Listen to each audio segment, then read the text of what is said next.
Ça fait plusieurs mois déjà que je me plonge dans l'évangile de Jean et aussi dans les épîtres de Jean. Et je creuse un peu plus ce que Jean nous apporte à travers ses évangiles et à travers son évangile et à travers ses épîtres. Et on a aussi à Mulhouse un frère qui régulièrement, depuis plusieurs mois, maintenant une fois par mois à peu près, nous présente les différents « je suis » du Seigneur. Je suis la porte, je suis le cep, je suis le pain de vie, je suis la lumière. Ces différents « je suis », chaque mois, il nous en présente un autre. Et dans cet évangile de Jean, à un moment, je me suis mis à comparer l'introduction de l'évangile de Jean, l'introduction de l'épître de Jean, ce que Jean veut nous apporter sur le Seigneur. Et on s'aperçoit que essentiellement, ce qu'il veut démontrer à travers son évangile et à travers les épîtres, c'est que le Seigneur était Dieu. Le Seigneur était Dieu et il était là vraiment pour sortir la création de ce marasme dans laquelle elle s'était empêtrée par ce péché. Comme on l'a redit ce matin, sans loi, il n'y a pas de péché, mais on fait ce qu'on veut, et dans ce cas-là, on écrase tout le monde. Il fallait la loi pour qu'on comprenne que ce qu'on fait n'est pas juste, et il ne correspond pas à ce que Dieu attend de nous et à sa justice. Alors on va essentiellement rester dans l'évangile de Jean, là. Alors l'évangile de Jean, en Jean 20, verset 31, il nous donne le but de cet évangile, le but de son évangile. Alors il nous dit, voilà, Jean 20, verset 31, « Mais ces choses ont été écrites afin que vous croyiez que Jésus est le Christ, le Fils de Dieu, et qu'en croyant, vous ayez la vie en son nom. » Voilà le but de son évangile. C'est effectivement que chacun puisse croire que Jésus est le Christ, le Fils de Dieu. Quand je suis rentré ce matin là dans votre local, j'ai vu là l'Éternel est. Je me suis dit, l'Éternel est, ça m'a fait penser, l'Éternel je suis, le grand je suis, l'Éternel est. Et c'est seulement après que j'ai vu en dessous que vous avez vos différents tableaux là. Je suis, compatissant, plein de grâce, lent à la colère, riche en miséricorde, toutes ces différentes caractéristiques de Dieu. Mais ces caractéristiques de Dieu, elles appartiennent à la Trinité, et évidemment, le Seigneur les a aussi. Et quand le Seigneur il dit « je suis », il remplit toutes ces différentes caractéristiques aussi. Alors juste quelques généralités sur l'évangile de Jean au début. C'est un auteur qui n'est pas cité. Il ne se cite pas, mais on peut le déduire. Il ne se cite pas, mais il dit à plusieurs fois que c'est le disciple que Jésus aimait. Je crois que c'est dit 4 fois. Et il parle de lui, le disciple que Jésus aimait. C'est celui qui était proche de Jésus. Et souvent, on voit dans les autres évangiles que les disciples qui étaient avec Jésus, qui étaient proches de Jésus, c'était essentiellement souvent quand Jésus allait quelque part faire quelque chose, il prenait avec lui Pierre, Jacques et Jean, ces trois disciples principaux qui l'accompagnaient. Et on voit que c'est Jean qui est a priori, qui est celui-là, qui est ce disciple que Jésus aimait, qui était proche de lui souvent, qui se mettait sur sa poitrine pour être vraiment en communion. Donc on voit ça, le disciple que Jésus aimait en Jean 13, en Jean 19, en Jean 20, par exemple. C'était toujours ces 3 principaux disciples. Il dit aussi on voit aussi que celui qui a rédigé cet évangile était un témoin oculaire, puisqu'il dit en Jean 1, verset 14, nous rendons témoignage, nous avons contemplé sa gloire, celle comme celle du Fils unique venu du Père, pleine de grâce et de réalité. Cet évangile aussi, il construit souvent les choses en utilisant le chiffre 7, alors sans vouloir faire du fétichisme ou de la numérologie, mais on voit souvent, il utilise le chiffre 7 pour montrer les choses, aussi pour montrer cette plénitude de Dieu à travers ce chiffre 7. Dans l'évangile de Jean, il y a 7, on peut assister, entre autres, à 7 miracles publics. Alors, il y a la transformation de l'eau en vin, au chapitre 2, verset 9, à Cana. Il y a la guérison du fils de l'officier, au chapitre 4. Il y a la guérison du paralytique de Bethesda, qui n'avait personne pour se faire jeter dans la piscine, au chapitre 5. Il y a la multiplication des pains pour les 5000 hommes, au chapitre 6. Il y a la marche miraculeuse de Jésus sur la mer pour rejoindre ses disciples dans la barque, au chapitre 6, verset 16. Il y a la guérison de l'aveugle-né, au chapitre 9, versets 1 à 7. Et on a aussi après, avant sa propre résurrection à lui, il y a la résurrection de Lazare au chapitre 11. Il y a un autre miracle encore, donc un 8e on pourrait dire, qui est la pêche miraculeuse au chapitre 21 à la fin, quand il retrouve les disciples au bord de la mer. Une autre chose juste encore qu'on peut dire sur l'évangile de Jean en généralité, c'est que c'est à partir de l'évangile de Jean qu'on peut établir la chronologie des autres évangiles. L'évangile de Jean est l'évangile qui pourrait se suffire par rapport aux autres, où on voit la chronologie sur les 3 années et demie. Pourquoi ? Parce qu'on peut faire ce découpage avec les différentes fêtes qui sont relevées. Jésus qui va chaque fois à la fête à Jérusalem, ce qu'on ne trouve pas dans les autres évangiles. Alors, il y a la fête de la première Pâque qu'on voit au chapitre 2, verset 12. On voit qu'il va à une autre fête une fois suivante au chapitre 5, verset 1. Il y a la 3e fête de la Pâque au chapitre 6, verset 4. Et puis à la dernière, donc qui va faire sur ces 3 années et demie, la dernière, celle où il sera crucifié à partir du chapitre 12, verset 1. On voit que c'est là le début de cette dernière fête.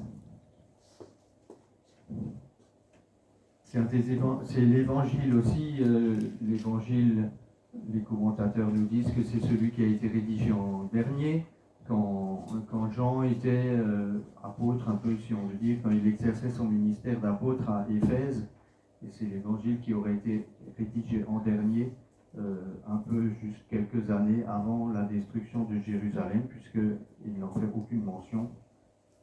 Il n'en a fait aucune allusion. Jérusalem est encore intacte dans son évangile aussi. Donc, écrit peut-être dans les années 64, 66, quelques années avant la destruction de Jérusalem. Alors, je vais essayer de couper le temps en deux si possible. Donc, rester 20 minutes sur les je suis que l'on connaît, les je suis avec complément, et puis après, si possible, encore vous faire découvrir d'autres je suis, une autre série de 7 je suis, qui sont plutôt des je suis sans complément, où le Seigneur il dit plus sous cette forme-là, je suis comme quand l'Éternel il disait je suis celui qui suis, ou quelquefois, quand le Seigneur il dit c'est moi, plutôt que je suis, il dit c'est moi, mais sous-entendu, c'est vraiment moi-même, c'est moi-même l'unique, un peu, je suis, quand il dit ça. Alors si on peut regarder juste un petit peu la progression et puis quelques éléments dans les premiers je suis avec les compléments qu'on peut voir. Alors le premier je suis, c'est Je suis le pain de vie, c'est au chapitre 6. Et là, on peut relever la production, la progression ici. Donc au chapitre 6, à partir du verset 35, Jésus leur dit, « Je suis le pain de vie. Celui qui vient à moi n'aura jamais faim, et celui qui croit en moi n'aura jamais soif. » Donc là, on pourrait penser, en voyant juste ce verset, c'est quelque chose de terrestre. J'ai un peu comme pensait la femme près du puits. Donne-moi de cette eau qu'une bonne fois pour toutes, j'ai plus besoin de venir ici puiser. Donc ici, on pourrait dire, quand on lit ce verset, « Je suis le pain de vie », c'est juste, voilà, je suis quelqu'un qui permet de répondre à vos besoins terrestres. Mais au fur et à mesure de ces versets, on voit une progression.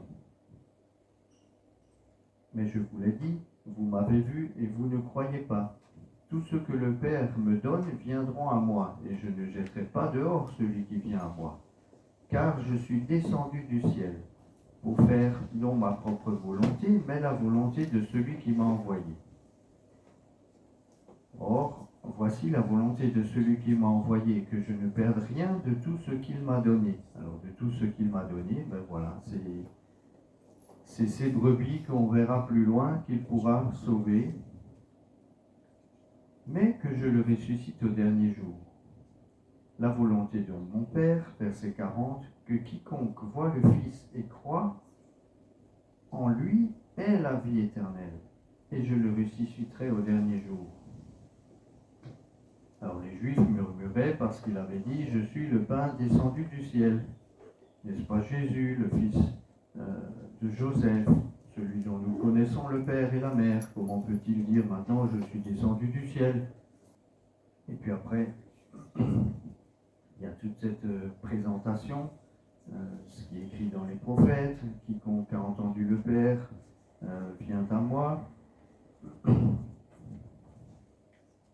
Et à partir du verset 48, il reprend ces différentes expressions en les complétant un petit peu. Verset 48, « Je suis le pain de vie ». Il répète au verset 50, « C'est ici le pain qui descend du ciel, afin que quiconque en mange ne meure pas ». Alors là, on voit déjà qu'il y a un peu une progression par rapport à juste des simples besoins terrestres. Et au verset 51, on a encore une fois un complément. Je suis le pain vivant, cette fois-ci, je suis le pain vivant descendu du ciel. Et celui qui mange de ce pain vivra pour toujours. Alors les Juifs ne comprennent pas au verset 52 comment celui-ci peut-il nous donner sa chair à manger. Et puis après, il explique en vérité, je vous le dis, si vous ne mangez la chair du Fils de l'homme et ne vous buvez son sang, vous n'avez pas la vie en vous-même. Alors il ne s'agit pas de penser que là, ce pain et ce vin que l'on a bu, c'est le corps et le sang du Seigneur qui en nous va nous donner la vie. Non, c'est pas ça. Là, le Seigneur, il veut expliquer par là qu'il va donner sa chair sur la croix, il va donner son sang sur la croix pour nous. Donc voilà ces différentes progressions. D'abord, je suis le pain de vie.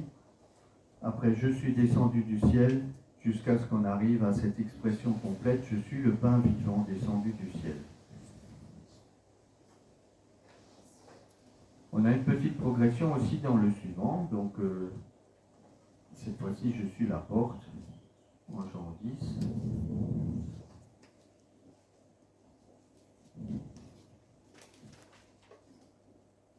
Il y a deux fois cette expression, je suis la porte.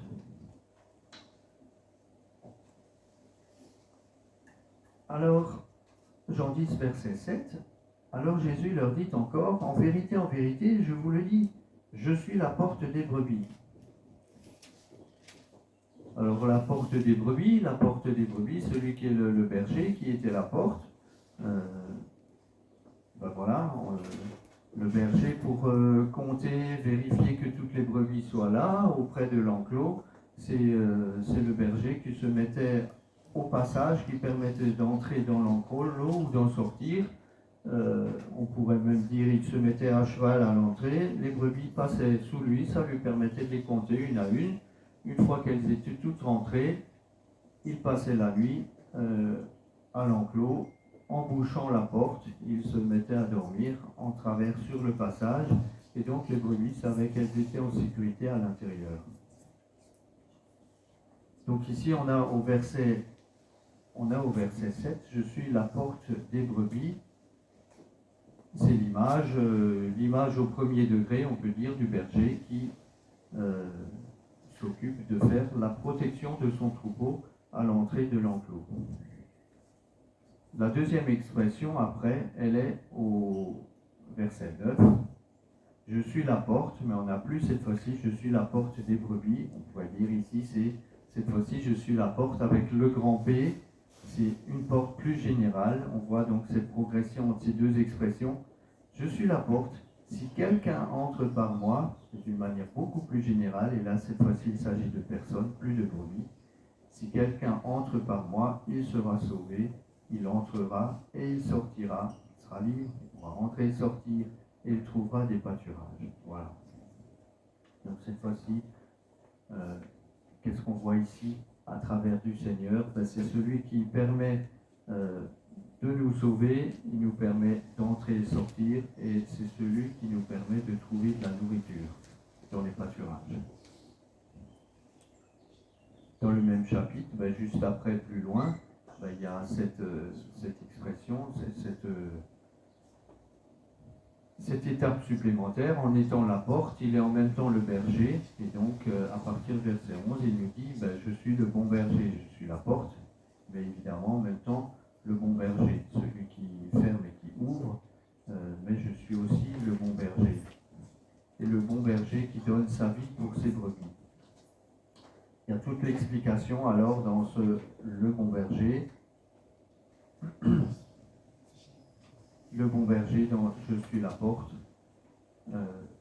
Par rapport au mauvais berger qui, quand le loup arrive,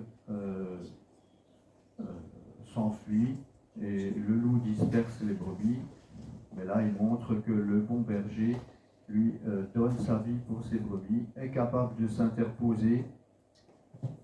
Voilà, pour les brebis. On a appris tout récemment, voilà, un jeune de 32 ans qui a été tué parce que il a donné sa vie pour sauver quelqu'un. Il y avait une bagarre, il s'est interposé et c'est lui qui s'est pris les coups de couteau. Voilà, un bel exemple d'un jeune, malheureusement, comme beaucoup d'autres martyrs, on pourrait dire, mais voilà, il s'est interposé, il était prêt à donner sa vie pour quelqu'un d'autre.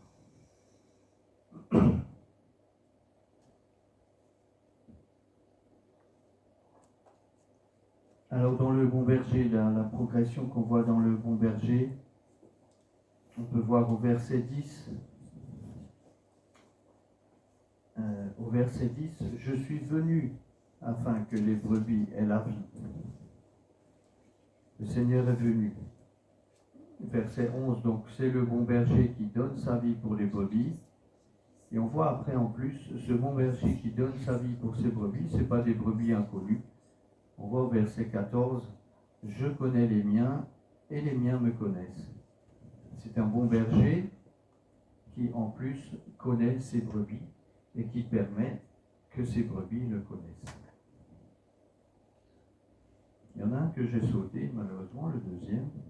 Donc je vais revenir dessus sur le deuxième. Entre le pain de vie et la porte, on a « Je suis la lumière du monde ».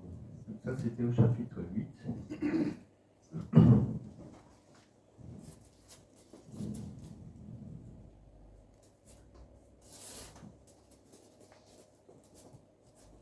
Ça m'y fait penser à ce brebis qui permet, à ce berger qui permet à ses brebis de le connaître.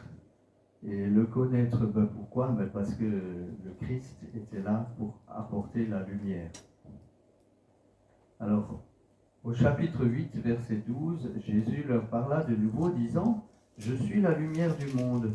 Celui qui me suit ne marchera pas dans les ténèbres, mais il aura la lumière de la vie. » on a cette composition entre le berger qui donne sa vie pour les brebis, le fait du Seigneur qui permet de faire connaître le Père en étant la lumière, et en connaissant les plans du Père, nous pouvons répondre à son offre d'amour, de salut, en reconnaissant notre état, et ça nous permettrait d'avoir la lumière de la vie, la vie éternelle. Il y a un petit complément encore à ce lumière de la vie. On peut retrouver ça au chapitre 9. Au chapitre 9, verset 5.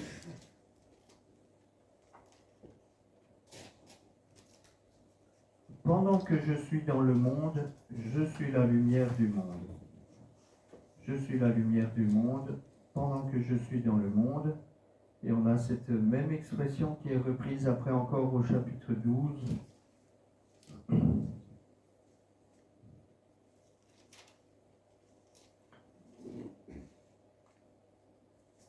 Chapitre 12, verset 46. Je suis venu comme une lumière dans le monde, afin que quiconque croit en moi ne demeure pas dans les ténèbres. Il y a vraiment ce but. La lumière du monde qui permet d'éclairer pour sortir des ténèbres et pour sortir de son état, entre guillemets, misérable, perdu, et pour pouvoir être sauvé. Donc je suis la lumière dans le monde pendant que je suis dans le monde. Heureusement, pour nous, il est encore toujours la lumière pour nous, parce que des personnes, des disciples, des apôtres ont pu rendre témoignage de lui et nous ont rendu ces écrits qui nous permettent nous aussi de nous approprier cette connaissance que nous avons reçue du Seigneur et qui nous donne la vie, la lumière de la vie, comme on voit au chapitre 8, verset 2. La lumière de la vie, après, dans les deux expressions suivantes, l'expression « Je suis la résurrection et la vie » au chapitre 11, la vie est associée chaque fois à ce caractère. Oui, je suis la résurrection et la vie. Il peut dire ça à Marthe, ici, avant la résurrection de Lazare. C'est un passage où Marthe elle doute un peu. Elle dit au verset 24, le Seigneur lui dit au verset 23, donc Jean 11, verset 23, ton frère ressuscitera. Marthe répond, oui, mais je sais qu'il ressuscitera à la résurrection au dernier jour. Oui, forcément, il va ressusciter un jour, comme tout le monde. Et Jésus lui répondit, je suis la résurrection et la vie. Celui qui croit en moi vivra, même s'il mourrait, ou dans d'autres traductions, même pendant qu'il est mort. Sur la terre, on est des morts dans nos péchés. Mais nous vivrons. Et quiconque vit et croit en moi ne mourra jamais. Crois-tu cela? Verset 26. Et donc après, il peut démontrer qu'il est la résurrection et la vie. Il peut démontrer qu'il est... il fait un avec son Père, parce que publiquement, il remercie son Père. J'ai toujours... on a toujours relevé ça. Le Seigneur s'adresse à son Père, demande à son Père de permettre de ressusciter Lazare. On voit ça au verset 41. Jésus leva les yeux en haut et dit, Père, je te rends grâce de ce que tu m'as écouté. Le Seigneur a fait une petite prière à son Père pour demander la résurrection de Lazare. Lazare a pu être ressuscité. Moi, je savais que tu m'écoutes toujours, verset 42. Mais j'ai parlé à cause de la foule qui m'entoure, afin qu'ils croient que tu m'as envoyé. Le Père et le Fils sont un, et puis après, il peut ordonner à Lazare de sortir. Verset 43. Je suis la résurrection et la vie, on peut retenir de là, celui qui croit en moi vivra même s'il est mort. Même quelqu'un de définitivement perdu, s'il croit au Fils, c'est annulé. Il pourra vivre. La vie est aussi associée après avec le chemin et la vérité. On en a parlé un peu ce matin, la vérité aussi, dans un cantique. Je suis la vérité. Donc ça c'est au chapitre 14. C'est toujours la même idée, mais avec cette association que c'est par lui qu'il faut passer. Jésus dit, je suis le chemin, la réalité ou la vérité et la vie. Nul ne vient au Père que par moi. Je suis le chemin. Il y a un chemin, c'est par moi qu'il faut passer. Et c'est ce chemin qui est éclairé par la lumière du Seigneur devant nos pieds, une lampe à nos pieds. Il nous dit où il faut passer, il nous dit comment avancer. Il est la réalité, la vérité, c'est-à-dire il est Dieu rendu réel sur terre, le véritable. Et c'est celui qui permet de donner la vie. Nul ne vient au Père que par moi. On peut aller au Père grâce à l'intermédiaire du Seigneur, en le suivant sur son chemin, en découvrant son chemin et en acceptant cette démarche de conversion, reconnaître son état et pouvoir avancer et répondre, accepter ce salut, accepter à ce salut pour obtenir la vie. Si vous m'aviez connu, vous auriez connu aussi mon Père. Dès maintenant, vous le connaissez et vous l'avez vu. On verra plus tard encore que le Seigneur est là pour montrer le Père. On reviendra dans ce chapitre Jean 14 tout à l'heure. Le dernier des 7 je suis, là, avec complément, c'est je suis le 7, au chapitre 15, le début du chapitre 15. Avec de nouveau une petite progression, d'abord la partie terrestre matérielle, si on veut, et puis après la partie plus spirituelle. Je suis le vrai cep et mon père est le vigneron. Tout sarment en moi qui ne porte pas de fruit, il l'enlève, et tout sarment qui porte du fruit, il l'émonde, afin qu'il porte encore plus de fruits. Je suis le vrai cep. Il y a cette image du cep, de la vigne qu'il faut réduire pour que les sarments qu'on laisse portent plus de fruits. Mais après, il nous précise tout sarment qui ne porte pas de fruits, là c'est de nouveau au premier degré, on pourrait dire. Et puis au verset 5, on a « Je suis le cep, mais vous êtes les sarments. Et celui qui demeure en moi, et moi en lui, porte beaucoup de fruits. Et sans moi, vous ne pouvez rien faire. » Donc voilà, je suis le cep. Nous sommes ces sarments. Si nous restons attachés au cep, celui qui demeure en moi porte beaucoup de fruits. Puis après, il y a ceux qui ne demeurent pas en moi sont jetés dehors, ils dessèchent, on les brûle. Voilà. On a une responsabilité ici.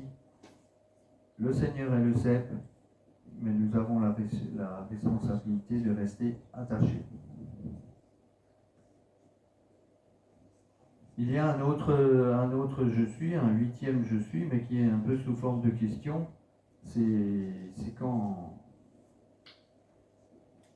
on vient le questionner un petit peu. Et alors Jésus ne dit pas directement « Je suis le Fils de Dieu », mais il le laisse entendre. Alors ça c'est au chapitre 10. Au chapitre 10, verset 36, il y a ces questions-là. On veut lapider, les Juifs veulent lapider le Seigneur. À partir du verset 31, les Juifs prirent de nouveau des pierres pour le lapider. Jésus dit, je vous ai montré beaucoup de bonnes œuvres venant du Père. Pour laquelle de ces œuvres me lapidez-vous? Les Juifs dirent, ce n'est pas pour une bonne œuvre que nous te lapidons, mais pour un blasphème, parce que toi, étant homme, tu te fais Dieu. Et il y a alors cette question qu'il dit après. Dites-vous à celui que le Père a sanctifié et envoyé dans le monde, parce qu'on parle de blasphème ici, de ceux qui pourraient se faire Dieu, mais l'Écriture parle de quelqu'un qui serait sanctifié et envoyé dans le monde. Et alors il dit, vous voulez me tuer parce que j'aurais dit, je suis fils de Dieu, c'est sous forme de question. Si je ne fais pas les œuvres de mon Père, ne me croyez pas, mais si je les fais, même si vous ne me croyez pas, croyez dans ses œuvres, afin que vous sachiez et que vous connaissiez que le Père est en moi, et que je suis dans le Père. Jésus et le Père sont un. Souvent, il y a un verset aussi où le Seigneur dit ce que je fais, ce que le Père me dit de faire, ou ce que le Père fait, je fais. Voilà. Je suis le Fils de Dieu, je suis un avec le Père. Alors on peut voir quelques expressions où cette fois-ci, le Seigneur dit juste « je suis » ou « c'est moi ». C'est moi dans le sens avec le mot grec moi, le mot qui est ego, c'est moi, ego, mais ici dans son sens, quand il dit c'est moi, sans complément, c'est-à-dire c'est moi-même, c'est moi, quoi, l'unique, celui que vous connaissez. Alors on peut rebalayer de nouveau un petit peu l'évangile de Jean en commençant au chapitre 4.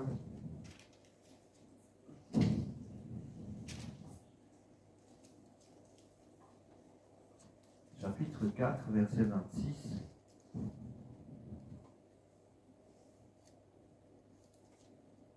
Au 25.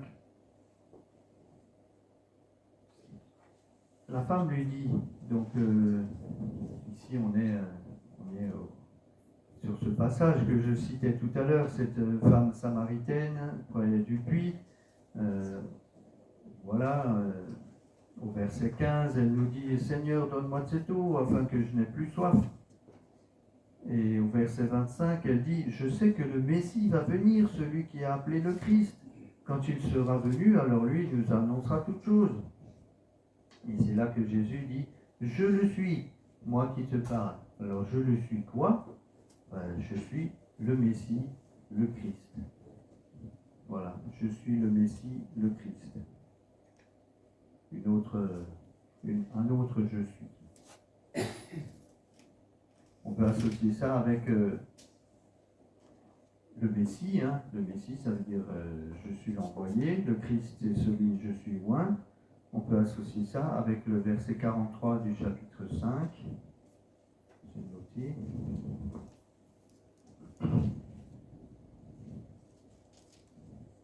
Je suis venu au nom de mon Père, et vous ne me recevez pas. Mais je suis venu, je suis le Messie, le Christ, venu au nom de mon Père.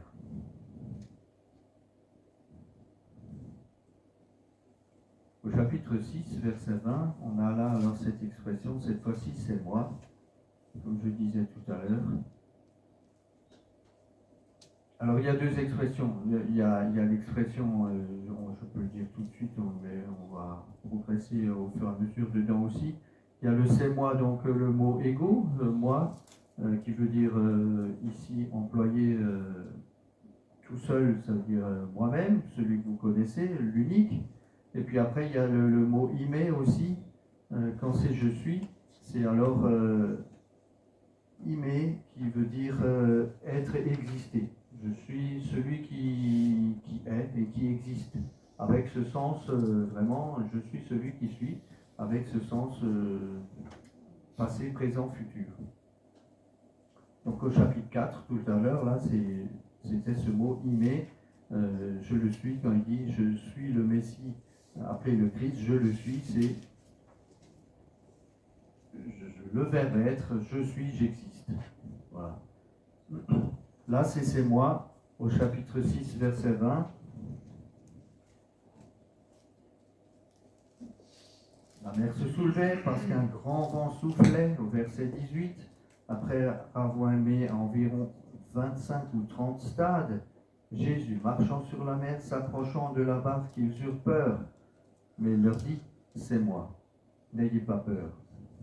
C'est moi, c'est celui que vous connaissez, n'ayez pas peur. Ils furent alors disposés à le prendre dans la barque, et aussitôt la barque aborda au lieu où ils allaient. Comme par miracle, on pourrait dire, ils s'étaient évertués à ramer. Il y avait une mer en furie, et ils étaient presque proches du rivage, mais ils s'en rendaient même pas compte. Le Seigneur à peine dans la barque, ils s'aperçoivent que tout est calme, et ils sont au bord déjà, ils sont déjà arrivés. Voilà. C'est moi. J'associe avec ce c'est moi juste deux versets à cet endroit-là aussi où on peut voir, où le Seigneur il nous dit juste je suis encore un peu de temps avec vous. Il lui dit ça plusieurs fois au chapitre 7 verset 33, au chapitre 8 verset 14 et au chapitre 13 verset 33. Trois fois le Seigneur il nous dit je suis encore un peu de temps avec vous, mais attention, hein, je m'en vais. Heureusement, il nous dit aussi, je vous enverrai un consolateur. On a l'autre je suis, un autre je suis, c'est au chapitre 8, versets 23 et 24.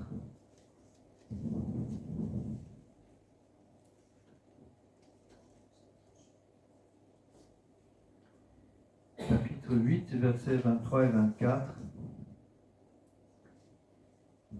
Il leur dit, vous êtes d'en bas, moi je suis d'en haut. Je suis d'en haut.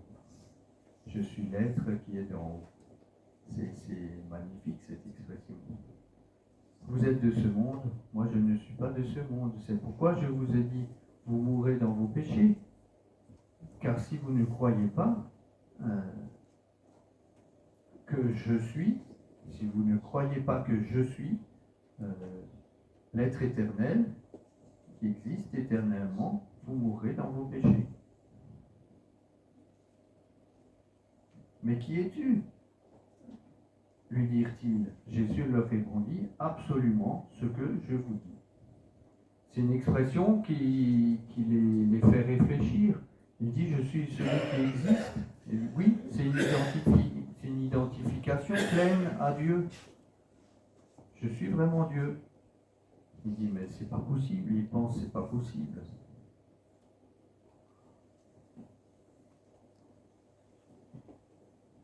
Et on a là au verset 27, après ils ne comprirent pas qu'il leur parlait du Père. Mais je suis d'en haut.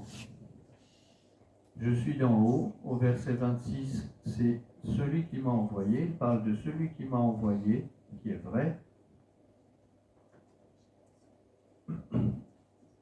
Et j'ai vu aussi, il y a, oui, l'expression là où je suis, là aussi sera mon serviteur, au chapitre 12, verset 26. Mais je veux plus relever aussi en association avec ça, je suis d'en haut. C'est les trois versets. Alors au chapitre 16, verset 27.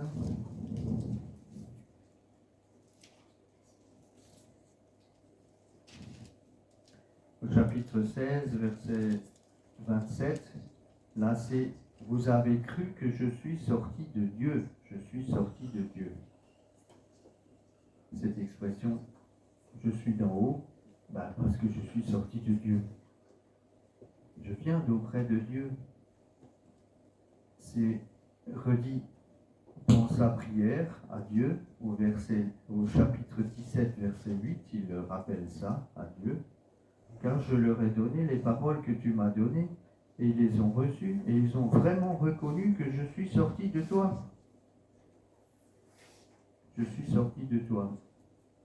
Et au verset 24, après, il demande, c'est un verset qu'on connaît bien, il demande que nous soyons aussi là où il est.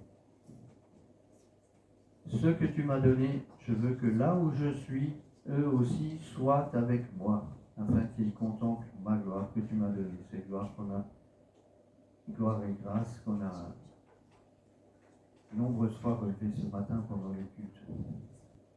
Alors il y a vraiment le je suis utilisé un peu comme au chapitre 4. Si on revient au chapitre 8, un petit peu plus loin, alors là, chapitre 8, verset 58, il doit répondre ça à ceux qui l'interrogent.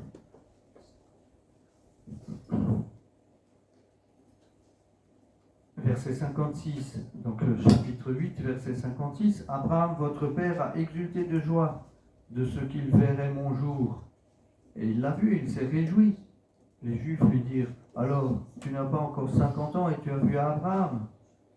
Jésus leur dit, en vérité, je vous le dis, avant qu'Abraham fût, je suis. Voilà. Avant qu'Abraham fût, j'existais d'éternité en éternité.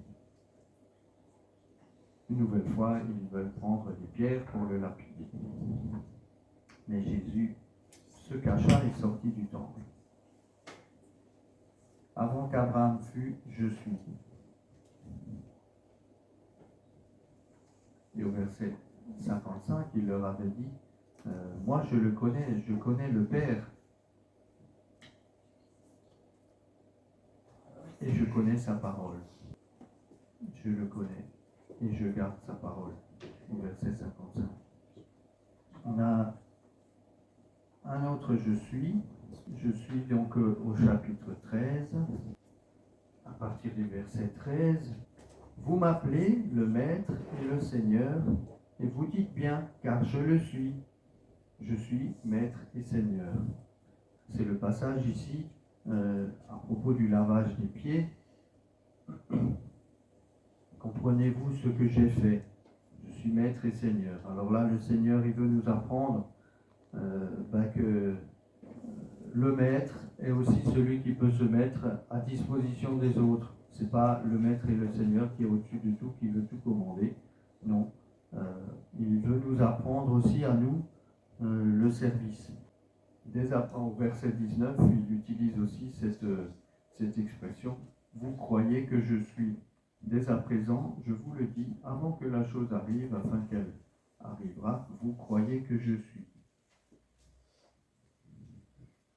Quand il dit après, quand il dit que l'écriture doit s'accomplir, quand il rappelle de nouveau que il devra souffrir et que quelqu'un aura levé son talon contre moi, au verset 18.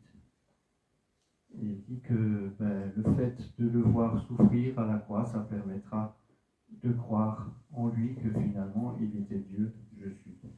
Donc et la septième expression, donc là, ici, donc on voit que on est aussi appelé, comme le Seigneur, à être serviteur des autres. Et après, on a l'expression où il est obligé, on pourrait dire, de le dire deux fois. C'est au chapitre 18 quand on vient le chercher. Le chapitre 18, verset 5. Et alors là, on a cette association double qui est belle ici, qui est la seule fois, qui est les deux seules fois où c'est employé, mais c'est exactement la même expression. Chapitre 18, verset 4. Jésus, sachant que tout allait arriver, s'avança et leur dit, qui cherchez-vous? Et lui répondirent, Jésus, le Nazaréen. Et il leur dit, je suis. Et Judas qui le trahissait se tenait là avec eux. Et ce je suis ici du verset 5, c'est la double association du je suis et en même temps c'est moi. J'ai cherché hier soir dans le texte Et effectivement, on a « je suis égaux ». Je suis celui qui existe éternellement, moi-même, celui, l'unique que vous connaissez. Il y a tout ça de compris dans cette expression-là, je suis. C'est les deux mots qui sont employés cette fois-ci, imé, égaux. Et c'est magnifique, et dans ce deuxième, là où il est obligé de le dire une deuxième fois, au verset 8, c'est exactement la même chose. C'est aussi cette double expression. Je vous ai dit que je suis. Si donc c'est moi que vous cherchez, laissez donc aller ceci. Je suis, c'est moi. Voilà. Je suis Jésus, le Nazaréen, Jésus le Nazaréen, celui qui est mis à part par Dieu pour accomplir son œuvre qu'il devra faire ici. Alors si on veut résumer un petit peu tout ce qu'on a vu dans ce